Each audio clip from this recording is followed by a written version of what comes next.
Hola, ¿cómo estás? Estoy crudo, dame una cerveza siguema a Mexico. Yeah, I don't know what I just said, guys, but let's continue on with our story here. And I was blubbering like a little baby, and me and Amanda hugged it out, and she just wanted to be, kept in the loop of if we were gonna stay or not because I didn't know if we had enough money to make it back. So it's pretty much we had to figure out a way to, you know. Tim said that we should at least get the money just to make sure that we have enough. So we went from Amanda's apartments to the Stop and Shop to where Amanda number 2 was working or was about to work. And we went in there to look for her, and she wasn't in there. And right when we come out is right when she came in, and we talked to her, and she wasn't able to help us. And her friend was supposed to be able to help us, and she wasn't able to help us either. So we leave. And a funny story about that is right when we left, she's texting me. She's like, "Did you steal something?" And I'm like, "No." And she's like, "Well, they think you stole something." And I'm like, "No, I didn't steal anything. I have $200 in my pocket. You fucking New Yorkers, man. I fucking hate them. Is it just because I'm not from here that you think I'm fucking stealing from you? From your stupid piece of shit fucking Stop and Shop? No, I'm not fucking stealing from you, alright?" I think what it was is that we went around the store and we were like looking around, so maybe when I was looking around for Amanda, that maybe they thought I was looking around for like people so I could steal. I don't know, but either way, I wasn't fucking stealing. So after that, we were supposed to originally go to Jersey and have Chris's step grandparents, cash one of my checks, and then it was gonna be fine. But it was already 5 o'clock, and I was like, well, what's the point of driving all the way over there? And the banks aren't open. So we decided to stay another night. So we went from a Stop and Shop to this batting cage / go-kart racetrack place, and we had some Italian ices, and we watched, the terrible future drivers of New York, drive around in a circle and crash into each other and just obviously not follow the rules of the road, which is kind of scary, but New Yorkers can't drive in the first place, so it's all gravy, And after we were done with that, we went back to the mall, and we went through the mall again, and we stopped at Barnes & Noble, caught up on some reading, read some Mein Kampf, and after we were done with that, we hit up 7-Eleven for like a bite to eat, and went back to Amanda number 2's house and waited for her. I think we waited there for like 5 minutes, and then she pulled up, and we talked outside for like a while. She wouldn't let us in the house because her parents weren't home, and her sister was there sleeping, and she wasn't supposed to have anybody over, but I was able to talk her into letting us in, and she decided that she wanted to watch a movie, and I was like, "Oh, dude, let's watch, Medea Goes to Jail," because I hadn't seen it yet, and she was all like, "Oh, blah, blah, blah," and, of course, we had to watch whatever movie she wanted to watch, so we ended up watching some fucking Tom Cruise, Nicole Kidman movie. I don't know. He's like some type of boob doctor or something, or he checks for lumps of cancer. I can't remember what it was, but it had something to do with boobs. It's true. And we only watched like 30 minutes or 45 minutes of it, thank God. And I was texting Amanda because I wanted to talk to her and just like let everything out. Not leave here and leave something, unsaid. So she got back to me and she told me that she just got home and that she was tired and can we just talk in the morning? And I was like, well, I'm fine, whatever. So I think it was about like 12:15, and I was like, you know what, let's just leave. So we said goodbye to Amanda number 2, and we left. And for some reason we didn't decide to get another room at the Bayshore Inn, so we ended up just sleeping in the car. And so if you know where the Pathmark is around Center Reach, yeah, I fucking slept in that parking lot. Fucking true story. And it wasn't that bad. I mean, I didn't sleep that much because I think we like finally parked there at like 12:30, and I woke up at like 5:30. And when I woke up, there was like this black guy sitting on a tree stump drinking a 40, which was like, oh hey, that's pretty cool. So then I kind of was like, and when I tried to fall back to sleep, I just couldn't. So I just stayed up for like the next 3 hours. And so when Chris finally woke up, we head back to Amanda's apartment. And we get there, and of course there she is, sitting on the steps, smoking a cigarette.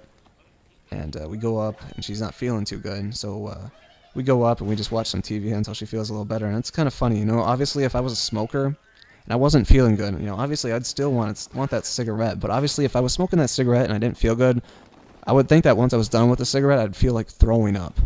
I don't know, maybe that's just me, but it doesn't make any sense. So we watched TV for a little bit, and she's feeling a little bit better, and uh, her mom comes over, and she introduces me to her mom and stuff. And then me and her go for a walk around the apartment, and I just talk to her, I just like lay it all out there.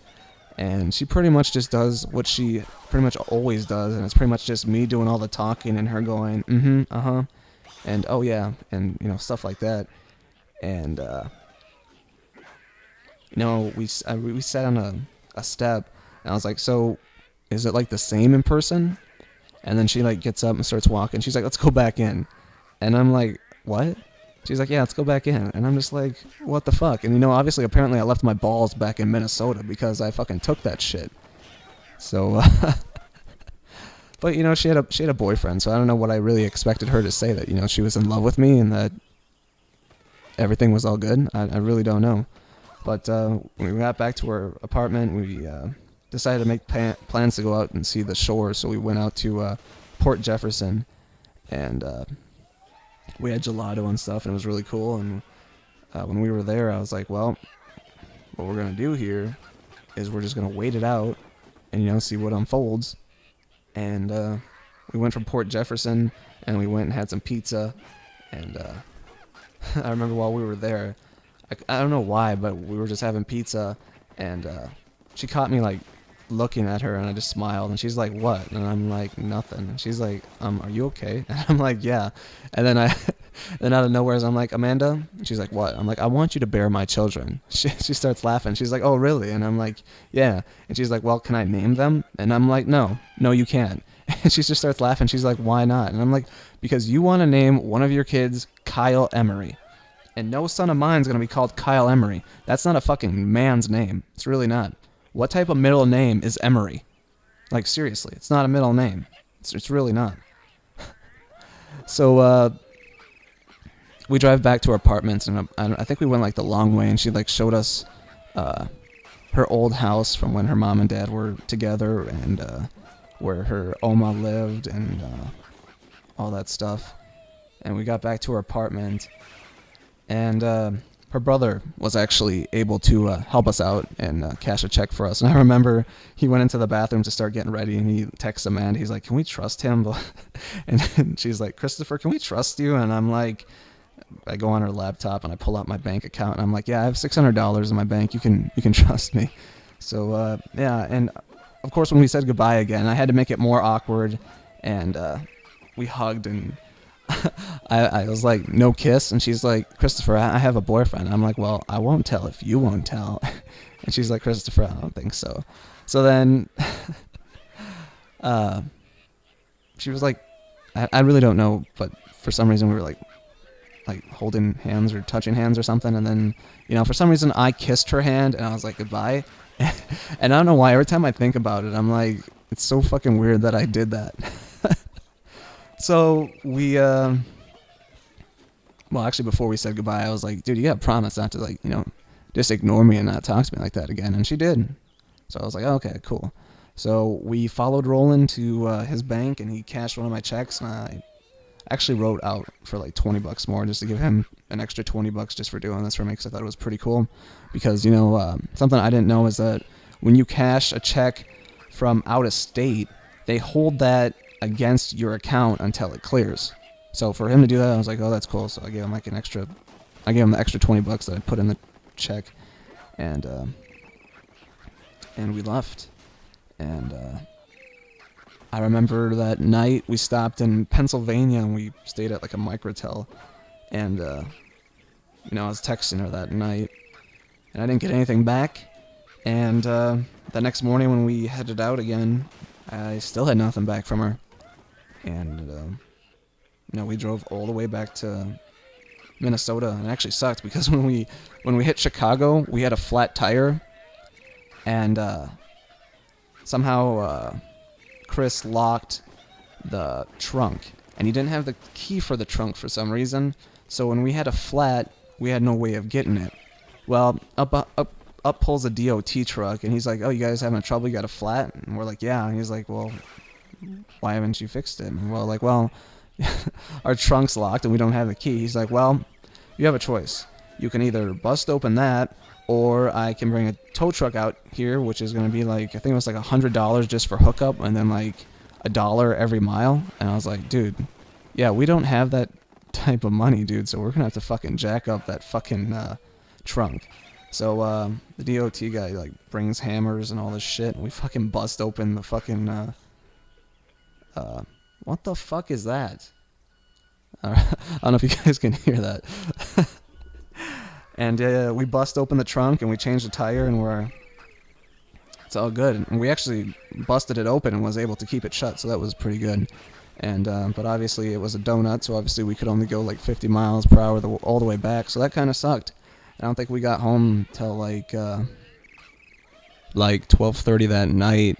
And New York and Long Island was really nice and all, but when you get back home, you're just like, oh, it's nice to be home, And that was my first trip to New York, and going to see the girl that I thought I was in love with. So I did have a second trip, and if you guys want to hear about that, you guys can hit up the comments, and I'll let you guys know about that, and let you know if me and Amanda are still friends. But other than that, I want to thank you guys for watching, and if you want to, rate, comment, or subscribe, and I will see you guys later.